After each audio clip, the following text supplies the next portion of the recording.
Bonjour, aujourd'hui nous allons réviser les chapitres sur les fractions. Alors, cette vidéo va se concentrer sur la révision de la simplification des fractions, additionner et soustraire deux fractions qui ont le même dénominateur, et additionner et soustraire deux fractions, ou plusieurs, qui n'ont pas le même dénominateur.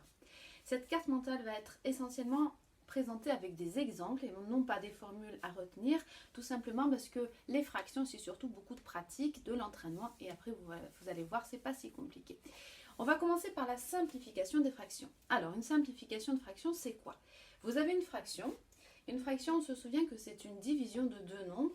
Et une fraction, ça a une valeur et ce serait le résultat du quotient, c'est-à-dire de la division de ces deux nombres.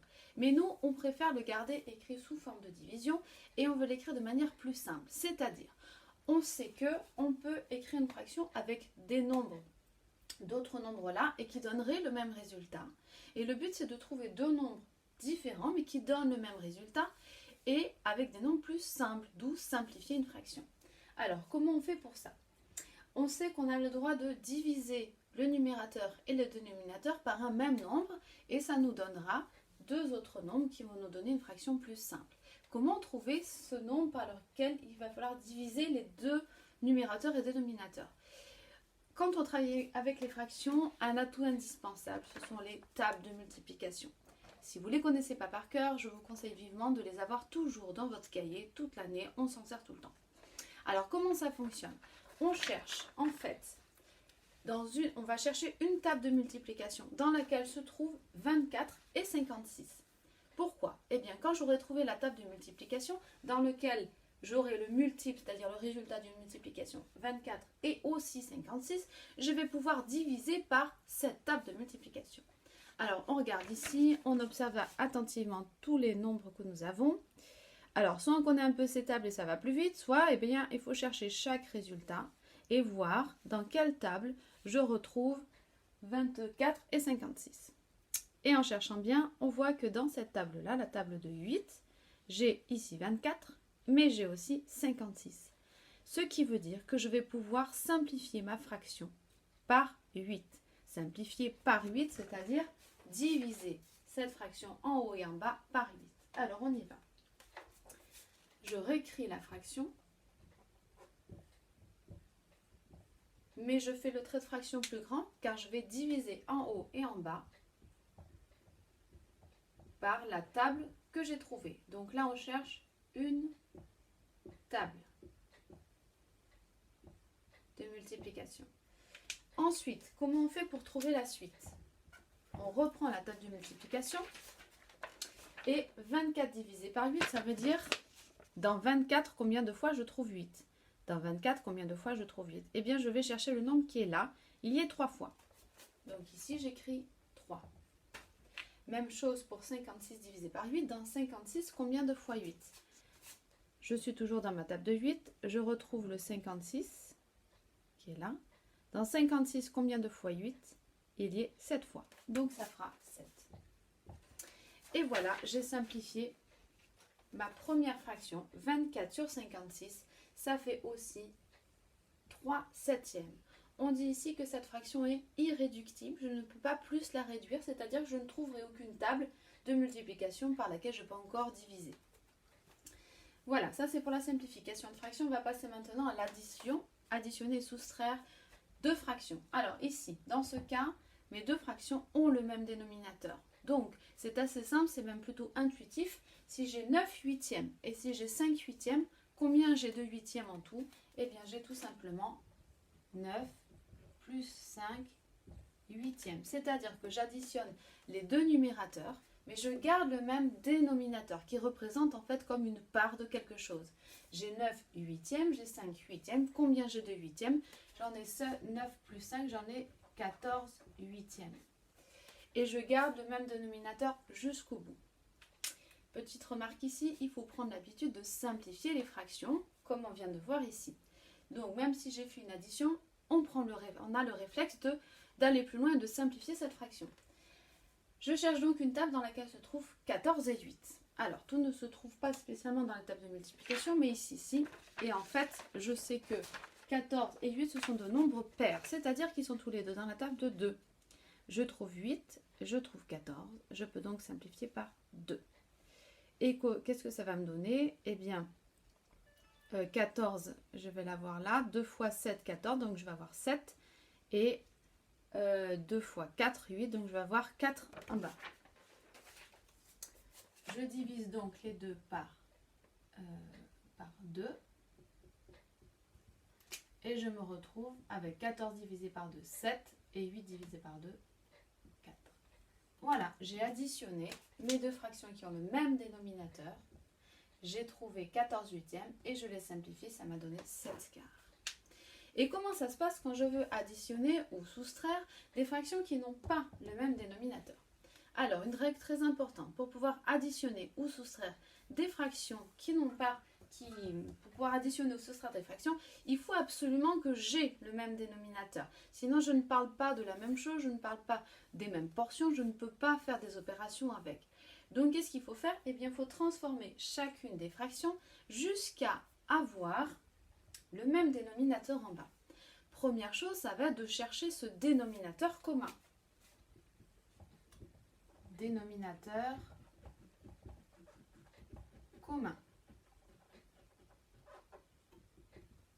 C'est-à-dire que là, cette fois-ci, je vais chercher dans plusieurs tables de multiplication. Je vais chercher dans la table de 10, dans la table de 4 et dans la table de 5. Donc, je reprends mes tables de multiplication. Et qu'est-ce que je vais chercher avec mes tables? Je vais chercher un multiple, c'est-à-dire un résultat qui soit à la fois dans la table de 10, dans la table de 4 et dans la table de 5. Alors, on cherche, on y va. Ici, j'ai la table de 4. Ici, j'ai la table de 5. Donc, déjà, là, je vais chercher si j'en ai en commun. On dit qu'on cherche un multiple commun. Ça, ce sont les multiples. Alors, un multiple commun à 4, à la table de 4 et la table de 5. Ici, j'ai 20. J'ai 20. J'ai aussi 40, j'ai 40 et si je continue, en fait, j'en ai plein. Donc, nous, ce qui nous intéresse quand on en a plusieurs, en fait, on prend le plus petit puisque c'est plus maniable, c'est plus facile de faire les calculs. Donc, pour l'instant, 20 est un multiple commun à 4 et à 5. Est-ce que c'est aussi un multiple commun à la table de 10? Eh bien oui, il y est aussi. Donc voilà, j'ai trouvé mon dénominateur commun. C'est donc un multiple de 4, de 5 et de 10 qui se trouve dans les 3 tables. Donc là, tout à l'heure, quand je simplifiais, je cherchais dans une seule table, mais là, je cherche dans plusieurs tables. Je cherche donc un multiple commun à 4, 5 et 10.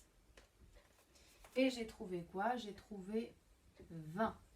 Je vais donc réécrire chacune de mes fractions de manière à avoir 20. Alors, on y va pour la première. J'écris en dessous de chaque fraction la nouvelle fraction. Ici, 7 dixièmes. Vous voyez, je rallonge le trait de fraction car je vais la transformer.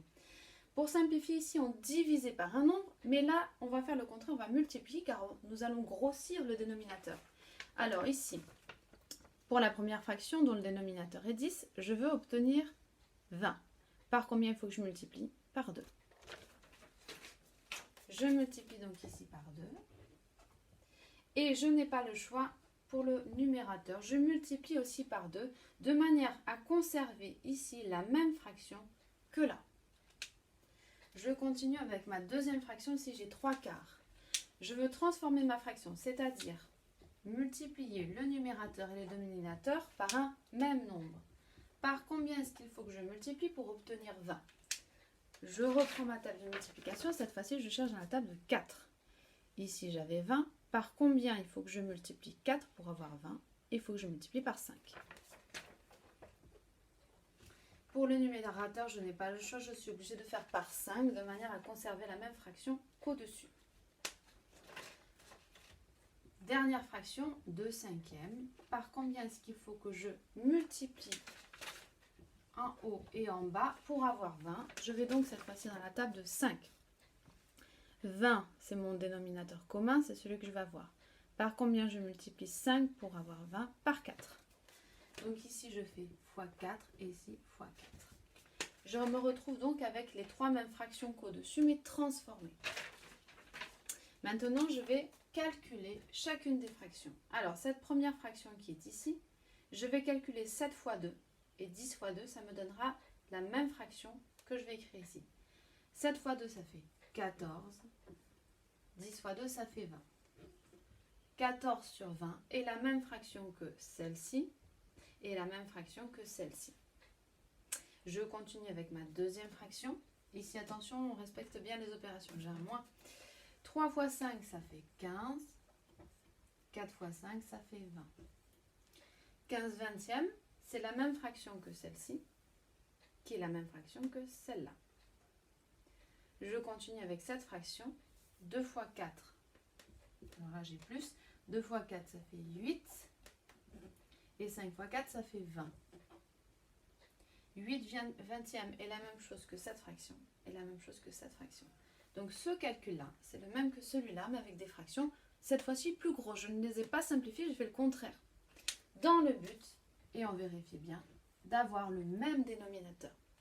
Je vais donc, pour terminer, appliquer la même chose qu'au-dessus. C'est-à-dire, je vais pouvoir faire les opérations, additionner les numérateurs entre eux et garder le même dénominateur. Alors, on y va. 14 moins 15 plus 8. 14 moins 15 plus 8. Le tout divisé par 20. Alors, on y va. 14 moins 15. J'ai 14, j'enlève 15, je me retrouve à moins 1.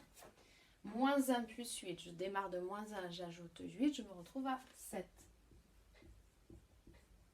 Et en bas, je conserve, je garde le même dénominateur que j'avais trouvé ici. Ma fraction finale, c'est-à-dire le résultat de cette opération, c'est 7 vingtièmes.